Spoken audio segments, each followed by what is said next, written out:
सुनिए, हमारा अगला टॉपिक है फेजर और फेजर डायग्राम। ठीक है, नया वर्ड है फेजर। तो आइए पहले इसके बारे में जानते हैं कि होता क्या है। तो फेजर एक वेक्टर होता है जो ओमेगा एंगुलर वेलोसिटी से लगातार रोटेट करता है। फेजर एक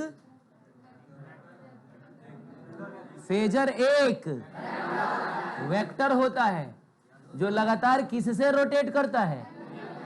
हाँ, ओमेगा की एंगुलर वेलोसिटी से रोटेट करता है। अब सवाल है कि ये जो चैप्टर हम लोग पढ़ रहे हैं उसमें हम लोग किसके बारे में पढ़ते हैं? करंट के बारे में, वोल्टेज के बारे में, बोलो ना, रेजिस्टेंस, कैपेसिटेंस, यही सब ना पढ़ते हैं। और ये सब का सब स्केलर है, सब का सब स्केलर है। तो आखिर अचानक से ये वेक्टर कहां से आ गया भाई? तो सुनिए, आज के बाद से हम लोग करंट की पीक वैल्यू, जो कि कितनी होती है? करंट की पीक वैल्यू कितनी होती है? I not. वोल्टेज की पीक वैल्यू वी नॉट। इसको हम लोग वेक्टर मान के चलेंगे। क्या मान के चलेंगे? वेक्टर मानेंगे।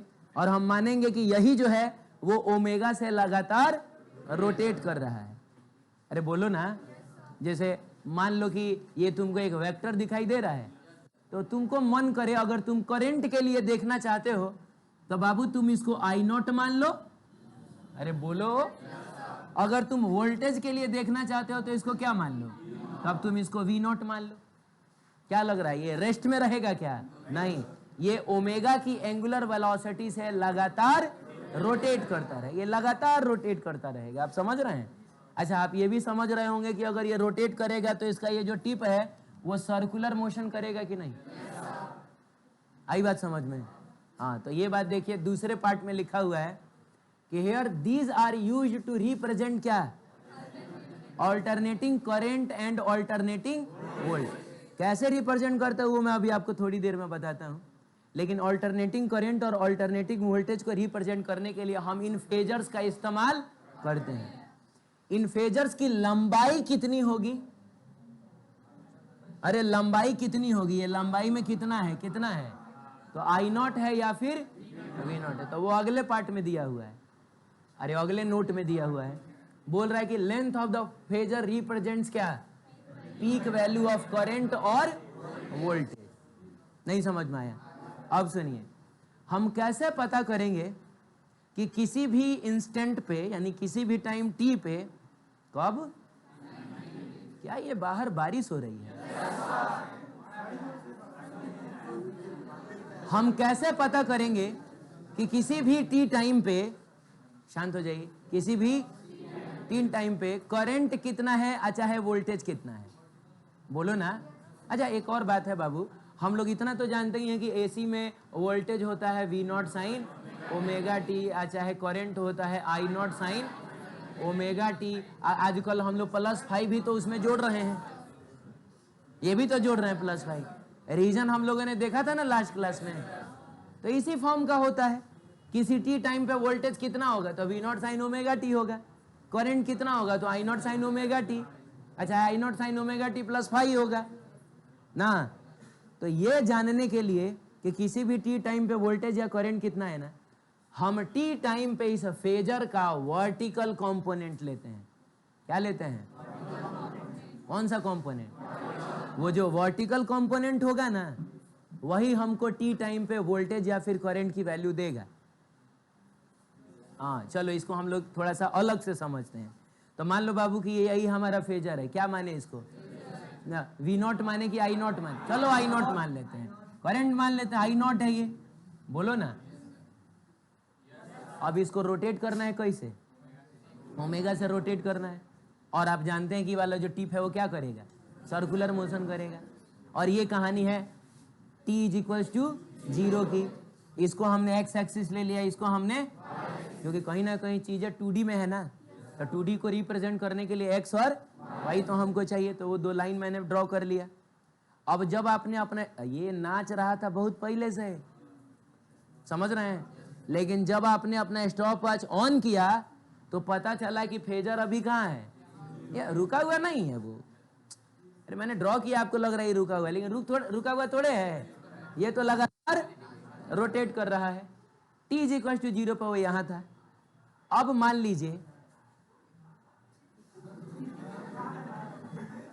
लीजिए आफ्टर सम टाइम t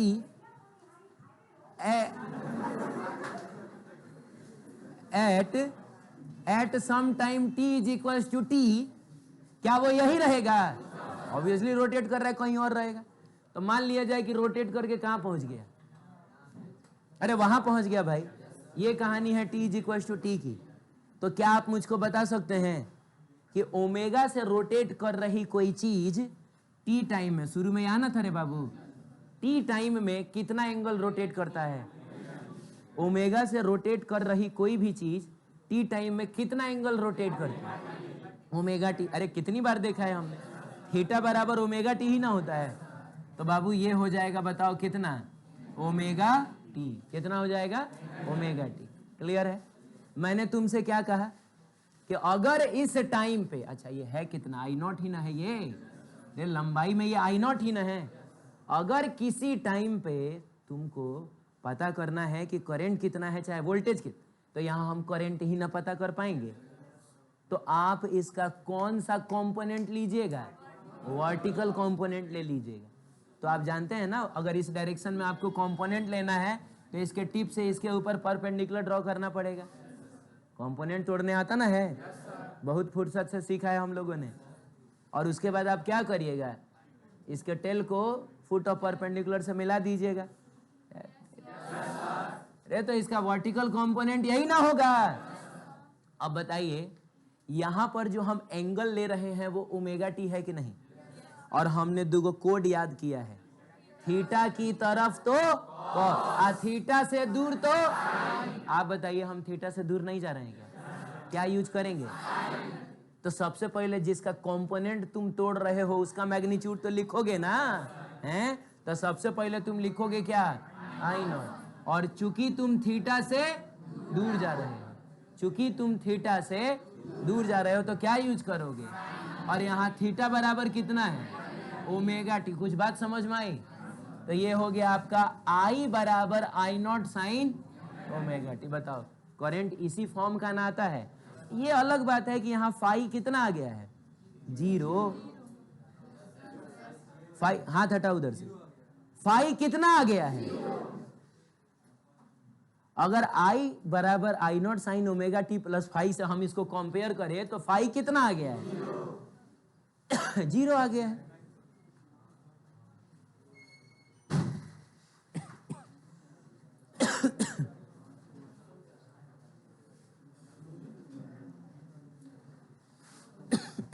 बोलिए जल्दी, सुनिए एक बार फिर से। ये जो फेजर है, क्या तुम बात क्या करता है लोगों से? बांट के आगे निकलना चाहिए।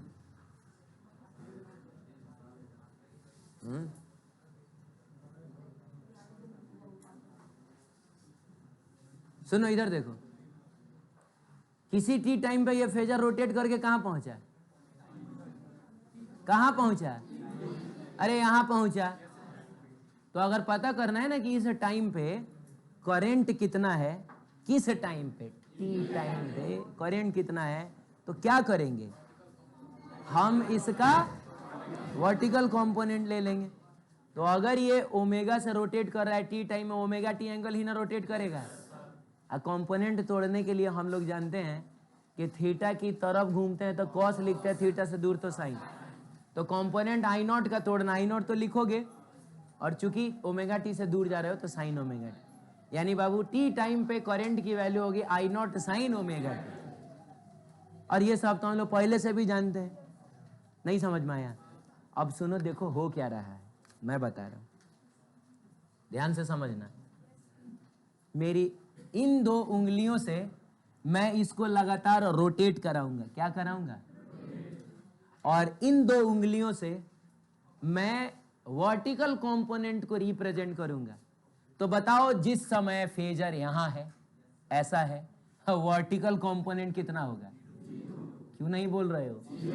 कोई चीज अगर पूरी तरीके से हॉरिजॉन्टल है तो उसका 90 डिग्री पे कंपोनेंट कितना आएगा? इसका मतलब हुआ t इज इक्वल टू 0 पे करंट कितना है? बोल नहीं रहे हो तुम। अब सुनो, ये धीरे धीरे नाचता जाएगा। मान लो कि बाबू नाचते नाचते कहाँ पहुंचा? नाचते नाचते यहाँ पहुंचा। अरे नाच के यहाँ पहुंचा, तो अब बताओ ना, वर्टिकल कंपोनेंट ये नहीं हो जाएगा क्या? थोड़ा सा वर्टिकल कंपोनेंट बढ़ा ना। नाचते नाचते यहाँ पहुंचा तो वर्टिकल कंपोनेंट ये हो गया था कि नहीं? और नाचते नाचते अगर वो एकदम यहाँ पहुंच गया तो पूरा का पूरा आई नॉट ही वर्टिकल कंपोनेंट नहीं हो जाएगा? नहीं समझ में आया? कुछ समझ में नहीं आया क्या हो गया? मैं बता रहा हूं कि जब यहां था तो वर्टिकल कंपोनेंट कितना था? जब यहां पहुंचा, देखो इससे मैं वर्टिकल कंपोनेंट को डिनोट कर रहा हूं और इससे मैं नाचा रहा हूं इसको। तो बताओ ये नाच के यहां पहुंचा, वर्टिकल कंपोनेंट इतना हुआ, और बताओ वर्टिकल कंपोनेंट मैक्सिमम नहीं हो गया? अरे बोलो ना। बहुत बढ़िया। यानी कि t/4 टाइम पे, t बराबर t/4 टाइम पे करंट की वैल्यू कितनी हो गई है? मैक्सिमम हो गई है। नहीं समझ में आया? क्या ये रुक जाएगा यहां? इसको तो अभी और नाचना है। नाच के पहुंचा यहां। एक बार फिर से बताइए, वर्टिकल कंपोनेंट छोटा हो गया कि नहीं? वर्टिकल कंपोनेंट अब इस केस में बस इतना ही सा ना रहा? नहीं समझ में आ रहा है? अरे इसका वर्टिकल कंपोनेंट इतना ही ना रहेगा। तो देखो तो क्या हो रहा है, पहले तो वर्टिकल कंपोनेंट लगातार, अब फिर वर्टिकल कंपोनेंट, अब घटते घटते फिर कितना हो जाएगा? जब फेजर पहुंच जाएगा यहां तो फिर से वर्टिकल कंपोनेंट हो जाएगा, वर्टिकल कंपोनेंट हो जाएगा 0। नहीं समझे? देखो देखो फिर से देखो, वर्टिकल कंपोनेंट बढ़ते बढ़ते मैक्सिमम, घटते घटते, लेकिन बताइए इसको तो अभी और ना नाचना है। अरे इसको नाचते जाना है, नाचना ही इसकी किस्मत में लिखा है।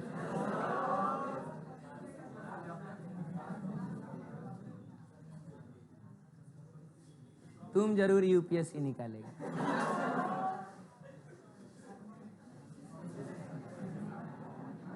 समझ में आया? आपको पता नहीं यूपीएससी कब निकलता है?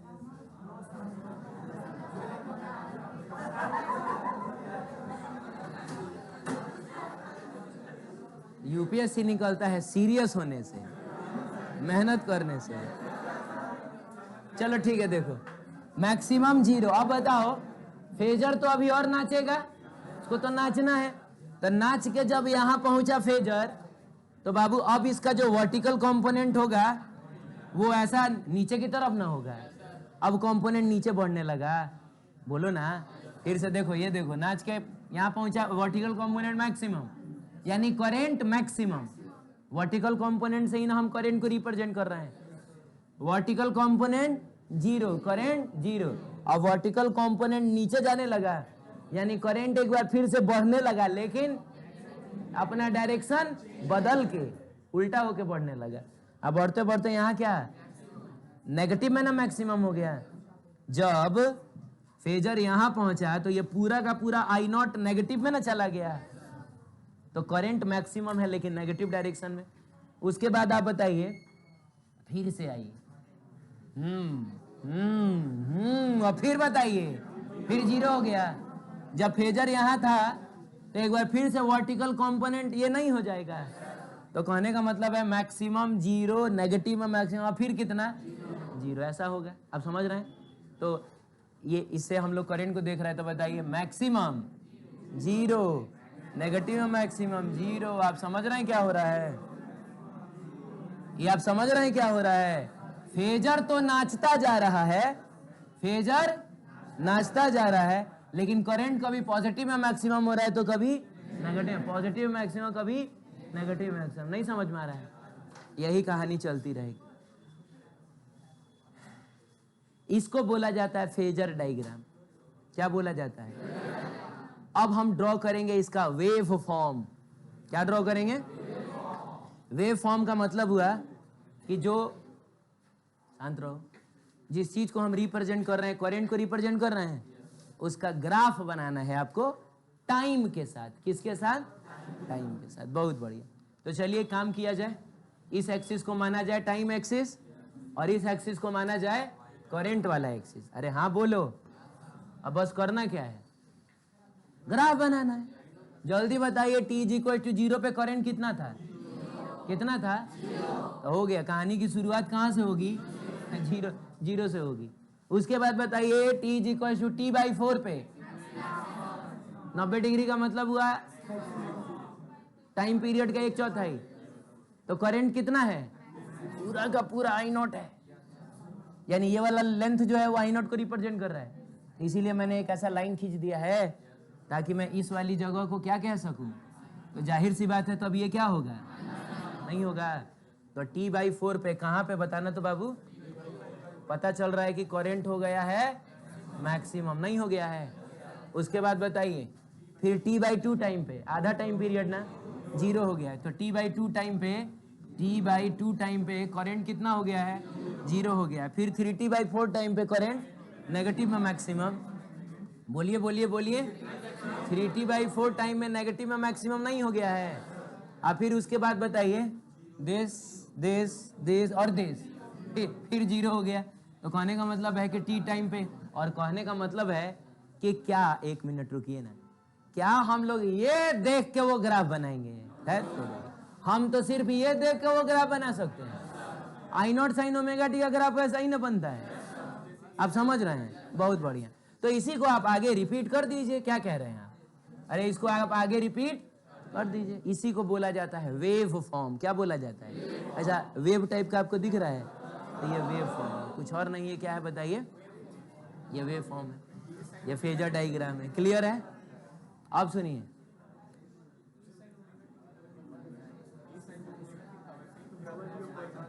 ठीक, आगे बढ़े।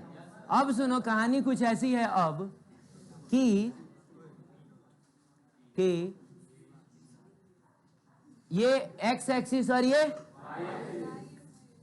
वाई एक्सिस, लेकिन जब हमने स्टॉप वॉच ऑन किया ना तो पता चला फेजर यहाँ है। जाहिर सी बात है, इसको तो ओमेगा से रोटेट करना ही है, और जब ये रोटेट करेगा तो उसका जो टिप है सर्कुलर मोशन करेगा ही। और यहाँ कब है, t = पहले ही t = 0 पर यहाँ है। मान लो फेजर रोटेट कर रहा है और मैंने सारे लोगों से कहा अपना अपना स्टॉप वॉच निकाल के ऑन करो, तो क्या सब लोग ऑन करेगा तो उस समय फेजर यही होगा? हो सकता है कोई ऑन करे तो यहाँ हो भी, तो किसी का कहीं यहाँ, किसी का पहले ही रहे। अभी बोलो जल्दी। तो किसी भले आदमी ने अपना स्टॉप वॉच ऑन किया तो पता चला फेजर कहाँ है, पहले ही से किसी फाई एंगल पे पड़ा हुआ है। वो पहले ही से वो किसी फाई एंगल पे पड़ा हुआ है। अब टी टाइम में यहाँ तो नहीं रहेगा, रोटेट करके मान लीजिए कहीं, अच्छा इनिशियली कहाँ था, यहाँ ना था, उसको भी हम लोग ड्रॉ करिए लेते हैं। बोलो, अब आफ्टर सम टाइम चूंकि ये ओमेगा से रोटेट कर रहा है, वो कुछ वहाँ नहीं रहेगा, तो कौन बताएगा कि ये एक्स्ट्रा कितना एंगल है?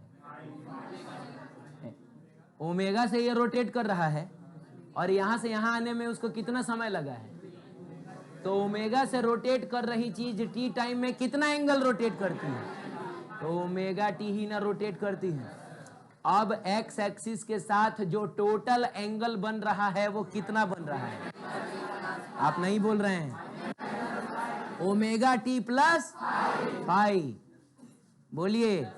हाँ, अब हमको पता करना है कि इसे टी टाइम पे करंट कितना है, तो हम मान लो कि ये I0 था, तो ये भी क्या है, हाँ, तो हम इसका वर्टिकल कंपोनेंट लेंगे, और वर्टिकल कंपोनेंट लेने के लिए हम इसके टिप से परपेंडिकुलर ड्रॉ करेंगे और इसके ओरिजिन को हम मिला देंगे। बोलिए, अब आप बताइए कि पूरा angle omega T plus phi ना है, तो जब हम एंगल से दूर जाके कंपोनेंट तोड़ते हैं तो क्या यूज करते हैं, यानी बाबू पता है इस कंपोनेंट का मैग्नीट्यूड कितना होगा, हो जाएगा तुम्हारा I0 sine omega T plus, और ये ओमेगा टी प्लस फाई यही तो है I, यही तो है I बराबर I0 sine omega T plus phi नहीं आ गया, आप समझ रहे हैं? हाँ ठीक है, ऐसा आ गया। अब अगर किसी ने आपसे कहा कि थोड़ा इसके लिए आप वेव फॉर्म ड्रॉ करिए, बोलिए बोलिए, तो पता है यहाँ हो क्या रहा है, यहां t इज इक्वल टू 0 पे बच्चों, अरे t इज इक्वल टू 0 पे, क्या यहां भी करंट 0 है? यहां पहले ही से इतना करंट है, पहले ही से इतना करंट है, 0 नहीं है। हाँ ये अलग बात है कि अब वो करंट क्या होगा, अब फिर घटते घटते फिर नेगेटिव में मैक्सिमम, फिर 0, फिर उसके बाद की कहानी वही होगी। अंतर बस थोड़ा शुरुआत में आ जाएगा। पिछली बार कहानी की शुरुआत हुई थी, अब की बार शुरुआत में पता चल रहा है कि इतना करंट है। बोलो जल्दी। तो जब इसके लिए वेव फॉर्म ड्रॉ करोगे ना, बोलो ना, तो जिसमें आप इसको टाइम एक्सिस मान रहे हैं, इसको आप करंट मान रहे हैं, हाँ शांत हो जाइए, करंट मान रहे हैं, तो आप मुझको बताइए t इज इक्वल टू 0 पे कहाँ पे? अच्छा तो ये बताइए तो थोड़ा, ये क्या है, ये क्या है? ये एक सी बात है भाई, ये रोटेट करता हुआ यहाँ पहुंचेगा तो ये पूरा का पूरा I0 ही ना है, तो ये जगह कौन सा होगा? माइनस। मैं कह रहा हूँ कि t इज इक्वल टू 0 पे क्या अभी भी करंट 0 है? इतना है कि नहीं? यानी बाबू इतना है कि नहीं? अब क्या होगा ये, अब समय बढ़ेगा तो करंट बढ़ते बढ़ते होगा बहुत बढ़िया, बढ़ते बढ़ते क्या होगा मैक्सिमम, घटते घटते फिर 0, फिर घटते, एक मिनट, बढ़ते बढ़ते मैक्सिमम, घटते घटते 0, और उसके बाद की जो कहानी है वो उसी टाइप से रिपीट होने लगेगा कि नहीं? बोलो ना। तो पिछले वाले में और इसमें अंतर क्या है? बस पिछले वाले में शुरुआत हुई थी, अब के बार शुरुआत में कुछ करंट है। और क्या ऐसा ग्राफ बनाने के लिए हमको ये फोटो देखना पड़ेगा? जी नहीं। याद करिए हमारा इसी का पहला लेक्चर, जिसमें मैंने कहा था कि अगर यहाँ कुछ जोड़ रहे हो तो तुमको इस वाले एक्सिस को थोड़ा खिसका। जाहिर सी बात है ये पहले ऐसा हुआ करता होगा कुछ, तो हमने एक्सिस को कितना खिसकाया होगा? 5 खिसका दिया होगा। तो शुरुआत अब यहां से नहीं हो रही है, अब समझ रहे हैं? तो ये हो गया आपका wave form for this phasor.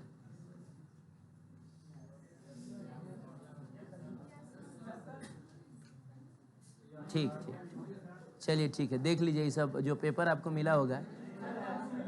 कौन सा पेपर नहीं मिला है? बीच में कुछ मिसिंग हो गया है क्या? कौन सा पेज मिसिंग है? 8 9 मिसिंग है, 8 9 मिसिंग है। ठीक है मैं दिलवा देता हूँ, कोई बात नहीं है, सब मिलेगा, सब मिलेगा।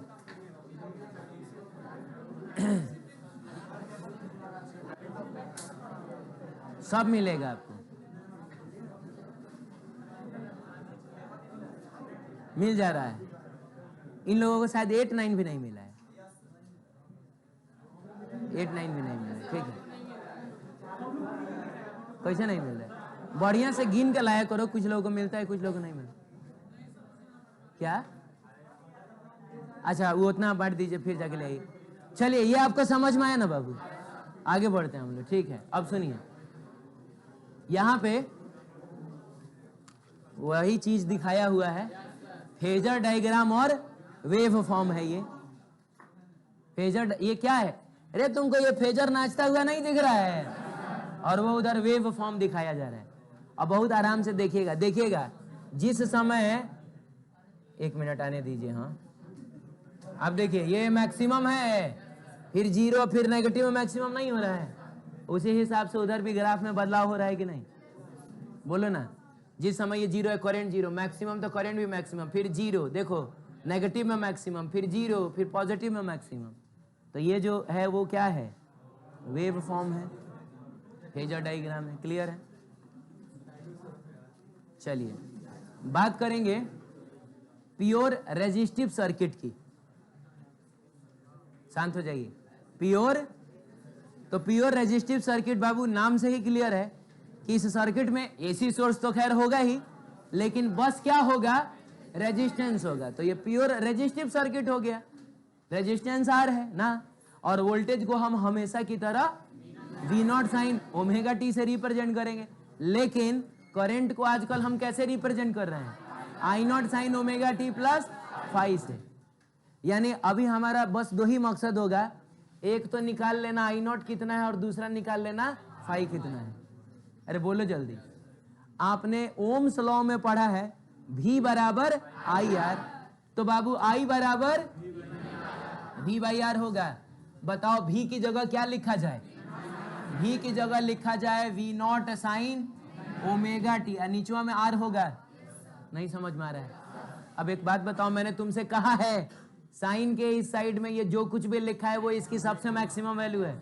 अरे भाई तो कहीं ना कहीं यही ना आई नॉट है, तो I इज इक्वल टू हो गया आई नॉट साइन ओमेगा टी। बोलो, तो ये आ गया आपका करंट। कौन बताएगा यहाँ आई नॉट कितना है? वी नॉट बाई आर है, नहीं बोलोगे? और कौन बताएगा यहां पे फाई कितना है? अरे कंपेयर करो भाई, इसको इससे कंपेयर करो, तो फाई कितना है? ये I naught sine omega t है, I naught sine omega T plus phi. तो बताइए ना यहां फाई की जगह कितना आया है? फाई 0 है, फाई कितना है? इसका मतलब हुआ कि प्योर रेजिस्टिव सर्किट में या रेजिस्टेंस के केस में, किसके केस में? करंट और वोल्टेज के बीच में फेज का डिफरेंस 0 होता है। जा, क्या ये पहले भी मैंने बताया है कि रजिस्टर के केस में करंट और वोल्टेज सेम फेज में होता है? शायद कल ही तो बता रहा था मैं, कल ही तो बता रहा था सेम फेज में होता है, याद है? यहां भी डिराइव होके सेम फेज में आया है कि नहीं? कोई फेज का डिफरेंस। फाई किस चीज को रिप्रेजेंट कर रहा है? फेज डिफरेंस को रिप्रेजेंट कर रहा है। इसका फेज है ओमेगा टी, इसका फेज है ओमेगा टी प्लस फाई, तो phi is representing the phase difference. और इस केस में फेज डिफरेंस कितना आ गया? क्योंकि बाबू ये भी ओमेगा टी, अब पता चला कि ये भी ओमेगा टी, तो हम बोलेंगे कि here current and voltage are in same phase, same phase. Clear है? बहुत बढ़िया। एक काम किया जाए, थोड़ा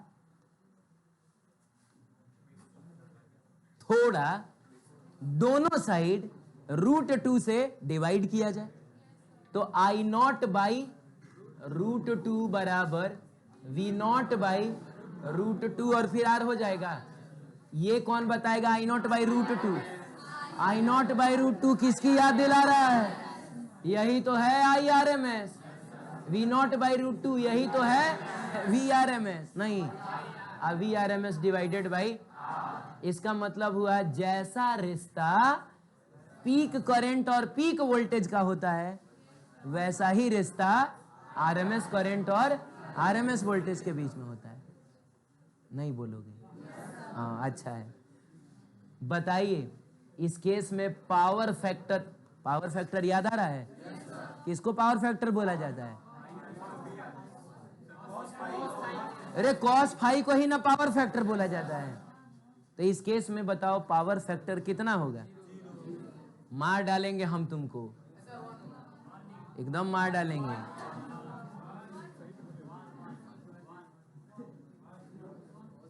जीवित रहना चाहते हो तो बताओ कॉस 0 डिग्री कितना होता है? कितना होता है? तो क्यों तुम 0 बोल रहे थे? पावर फैक्टर इस केस में कितना होगा? और आपको पता है कॉस 0 डिग्री की वैल्यू 1 कॉस थीटा की सबसे, यानी मैक्सिमम पावर लॉस होगा। अभी सिर्फ रजिस्टर लगा रहे एकदम मैक्सिमम पावर लॉस कराएगा ये। तो हम लोगों ने ये भी तो पढ़ा था एवरेज पावर कितना होता है? याद आया? हमको लग रहा है कल ही डिराइव किया था हम लोगों ने ये। V R M S into I R M S into cos phi. अब कॉस फाई कितना है? अब नहीं छोड़ेंगे हम। कॉस फाई 0 है, हमको पढ़ा रहा है, जिसको हम गिनती सिखाए हुआ हमको पढ़ा रहा है। कॉस फाई कितना है? तो बताइए एवरेज पावर कितना आएगा? V R M S into I R M S. अब एक और बात है बच्चों, हेलो तुम सीधा बैठो। एक और बात है, वी आर एम एस की जगह पे क्या हम लोग I R M S into R लिख सकते हैं? तो अगर तुम यहाँ I R M S into R लिखोगे, I R M S I R M S I R M S का स्क्वायर इंटू आर नहीं हो जाएगा? नहीं समझ में आया ना? क्या हम इस आई आर एम एस की जगह पे V R M S upon R लिख सकते हैं? तो क्या यहाँ पर V R M S upon R लिखने से V R M S V R M S V R M S का स्क्वायर अपॉन आर नहीं हो जाएगा? तो यहां पर भी पावर के 3 फॉर्मूले कौन कौन से? v into I, v into I, I square R, v square by, बस यहां पर ये i और v कोई मामूली i v ना होके आरएमएस वाला i और v है। तो प्योर रेजिस्टिव सर्किट में तो कोई दिक्कत नहीं है, सब वही रिलेशन आता है जो हम लोगों ने डीसी में पढ़ा है। हम लोगों ने डीसी में क्या पढ़ा है? V बराबर आई आर पढ़ा है, I बराबर V बाई आर पढ़ा है। तो आई नॉट बराबर V naught by R, I R M S is equal to V R M S by R. I is equal to V by R होता है ना, तो I naught is equal to V naught by R, I R M S is equal to V R M S by R. Is it clear? Power DC में हमने क्या पढ़ा है? V into I, I square R, V square, यहां भी वही है, बस डीसी करंट ना हो के ये आरएमएस करंट है। कोई दिक्कत है? और एक और बात है कि इस केस में करंट और वोल्टेज दोनों सेम फेज में होता है। फेज डिफरेंस कितना होता है? अंडा। ठीक है, आगे बढ़े अगर आप इजाजत दे दें। चलिए चलिए, कोई बात नहीं है, मैं जानता हूं मुंह से आप नहीं दे रहे हैं, दिल से, लेकिन दिल से आपने इजाजत दे दिया था। हमारा दिल से दिल का ना कनेक्शन है, तो मैंने आपके दिल से इजाजत ले लिया था। बताओ V बराबर कितना था? I बराबर कितना था?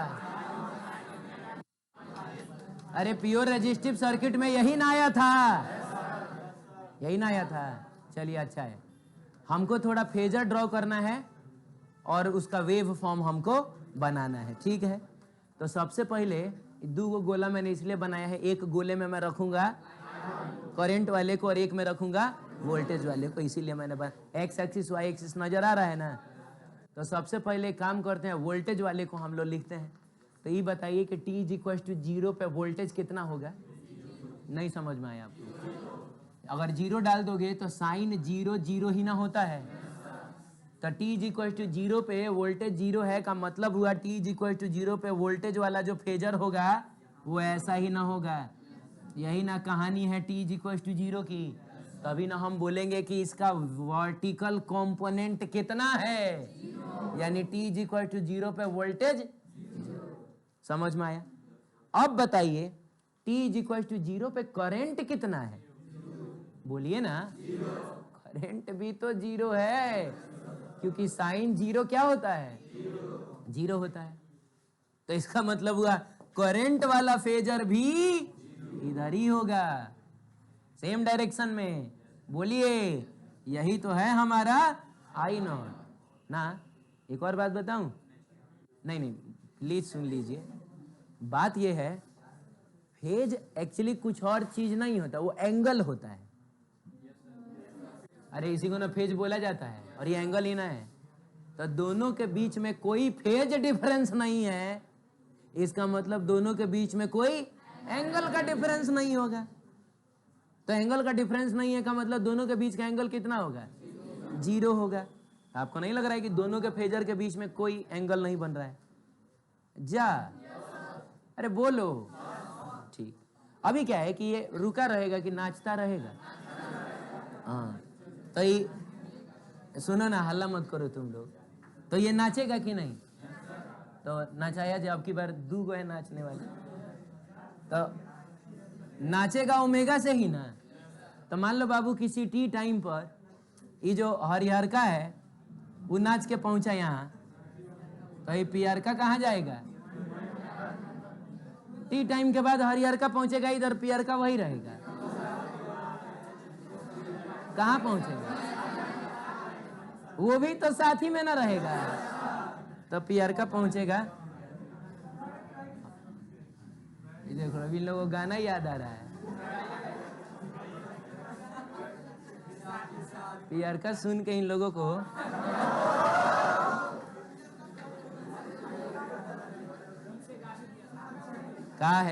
का बोला है मैंने।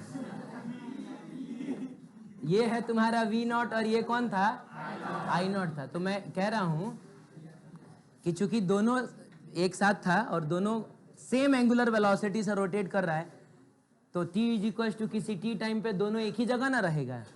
तो ठीक है, अगर मैं पूछूं कि ये एंगल कितना बन रहा है, तो जाहिर सी बात है ये एंगल ओमेगा टी ही होगा। और अगर आप इसका कंपोनेंट तोड़िएगा तो I not sine omega t. अब बाबू इसका कंपोनेंट तोड़िएगा तो V not sine omega T, जो कि आना भी चाहिए। आप समझ रहे हैं ना? ठीक है, हमको इसका वेव फॉर्म ड्रॉ करना है। वेव फॉर्म ड्रॉ करने का मतलब हुआ कि करंट और वोल्टेज का ग्राफ बनाना है ना। तो हम लोगों ने इस एक्सिस पे किसको रखा है? टाइम। और इस पे हमने करंट को भी रखा और इसी पे हम लोग वोल्टेज को भी रखेंगे। तो बाबू आप बताइए वोल्टेज ना मैक्सिमम कितना होगा? तो मैक्सिमम, अरे मैक्सिमम कब होगा? जब ये पहुंचेगा यहाँ तो वोल्टेज मैक्सिमम कितना? V not. और जब ये हरा वाला पहुंचेगा यहाँ तो करंट मैक्सिमम कितना? I। तो मैक्सिमम करंट और वोल्टेज V नॉट और I नॉट ही ना है? अरे बोलिए ना। तो ये वाला जो लेंथ है मैक्सिमम वोल्टेज यानी V नॉट को रिप्रेजेंट कर रहा है। तो इसके लिए मैंने दो लाइन ऐसा ड्रॉ कर दिया ताकि मैं दिखा सकूं कि ये वाला जो लेंथ है एक्चुअली किसको रिप्रेजेंट कर रहा है? किसको रिप्रेजेंट कर रहा है? तो जाहिर सी बात है बच्चों, ये वाला माइनस V नॉट को रिप्रेजेंट करेगा। अरे सब समझ रहे हो, टाइम पास चल रहा है ये। बोलो करंट मैक्सिमम कितना होगा? हैं? करंट मैक्सिमम इतना ही ना होगा। तो इसको अगर मैं रिप्रेजेंट करूं तो ये I नॉट को रिप्रेजेंट कर रहा है। तो ये हो गया आपका क्या बताइए? I नॉट और ये this is minus I not. I not और क्या? Minus I not. बोलो ना। अब बताओ t इज इक्वल टू 0 पे करंट भी इधर, वोल्टेज भी इधर, अरे दोनों का फेजर इधर, तो करंट कितना? अब वोल्टेज भी कितना? यानी कि बाबू t इज इक्वल टू 0 पे वोल्टेज भी 0 होगा और करेंटवा भी दोनों 0। हाँ, हरे रंग से करंट। T/4 टाइम पे बताइए दोनों पहुंचा कि नहीं? यहाँ T/4 टाइम का मतलब 90 डिग्री रोटेट करके, यानी वोल्टेज भी मैक्सिमम करंट भी। तो बाबू वोल्टेज भी मैक्सिमम, वोल्टेज भी क्या बताओ? मैक्सिमम कितना? V not. और करंट भी मैक्सिमम। नहीं समझ में ना आ रहा है आपको? वोल्टेज भी मैक्सिमम, करंट भी मैक्सिमम। T/2 टाइम पे क्या होगा? ये दोनों रोटेट करके यहां पहुंचेगा। बोलिए जल्दी।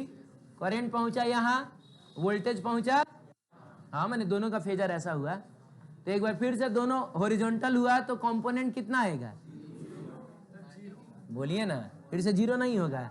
तो ठीक है, आप बिल्कुल ये बात समझ रहे हैं कि अब हो जाएगा वोल्टेज भी 0 और बच्चों बताओ जल्दी करंट भी 0। समझ में आया? 3T/4 टाइम पे वोल्टेज पहुंचेगा यहां और करंट पहुंचेगा, आप समझ रहे हैं ना? तो इसका मतलब हुआ दोनों नेगेटिव में मैक्सिमम। तो 3T/4 टाइम पे वोल्टेज होगा नेगेटिव में मैक्सिमम, बोलिए बोलिए, और करंट भी होगा नेगेटिव में मैक्सिमम। तो करंट नेगेटिव में मैक्सिमम इतना ही ना होगा, माइनस I नॉट। और फिर T टाइम के बाद का मतलब क्या हुआ? एक चक्कर कंप्लीट हुआ तो वापस से वोल्टेज और करंट दोनों 0 नहीं हो जाएगा? बोलिए ना। तो बाबू करंट भी हो जाएगा T टाइम पे कितना? 0, और वोल्टेज भी हो जाएगा T टाइम पे कितना? 0। समझ रहे हैं? तो ये फोटो देख के तो आपको समझ में ही रहा होगा कि दोनों एक साथ मैक्सिमम, एक साथ 0, एक साथ नेगेटिव में मैक्सिमम, फिर एक साथ। और ऐसा तभी होता है जब लोग सेम फेज में होते हैं। बोलिए, इस ग्राफ को अब हम चाहें तो आगे भी रिपीट कर सकते हैं। तो अगर हम वोल्टेज की बात करें तो फिर क्या होगा? ये पॉजिटिव में मैक्सिमम, फिर क्या? 0, फिर क्या होगा? नेगेटिव। ऐसा ही ना होगा? करंट की बात करें तो बच्चों करंट भी क्या होगा बताओ? पॉजिटिव में मैक्सिमम, 0, और फिर क्या? नेगेटिव में मैक्सिमम। बोलिए। तो ये फेजर डायग्राम था अरे फेजर डायग्राम में इतना तामझाम नहीं किया जाता है, बस एक को दिखा देना t इज इक्वल टू 0 वाला, एक को दिखा देना t is equal to t वाला, बस यही दो को दिखा देना। अब बाकी उसके बाद ये ग्राफ बना देना, हो जाएगा। ठीक है, चलिए देख लीजिए इसको बढ़िया से।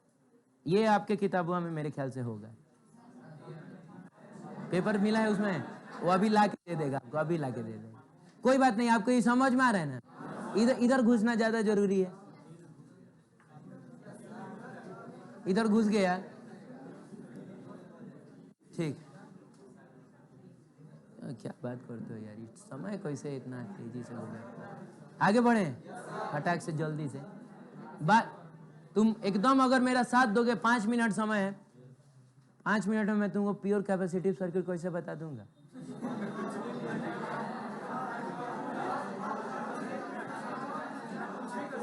एकदम धड़धड़ा के बता दूं। बोलो 2x स्पीड में बता दूं।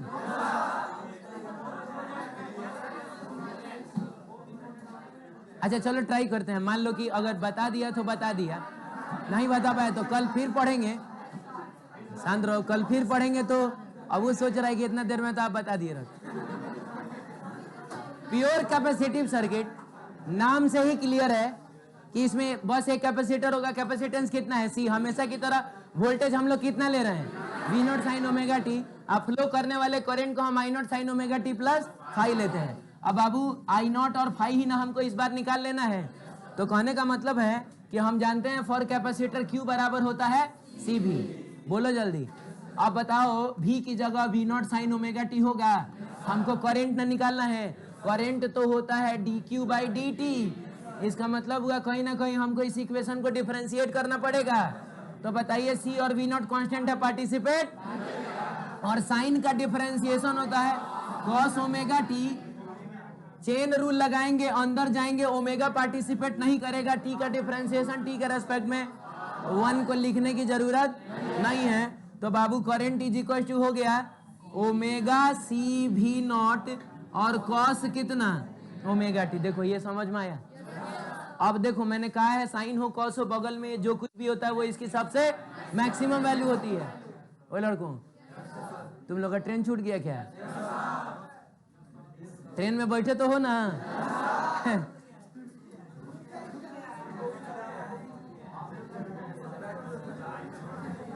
कॉस के बगल में ये जो कुछ भी है ये मैक्सिमम वैल्यू ऑफ करंट है। तो इसी को ना मैं आई नॉट लिखूंगा, चलते ट्रेन से तुमको फेंक देंगे। आजकल एक वीडियो वायरल हुआ है, देख रहे हो?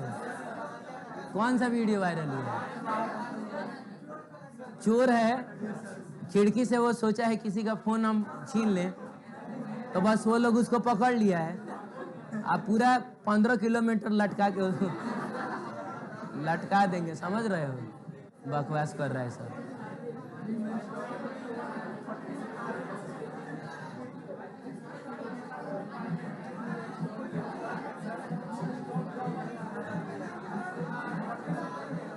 भागो तुम लोग इधर से।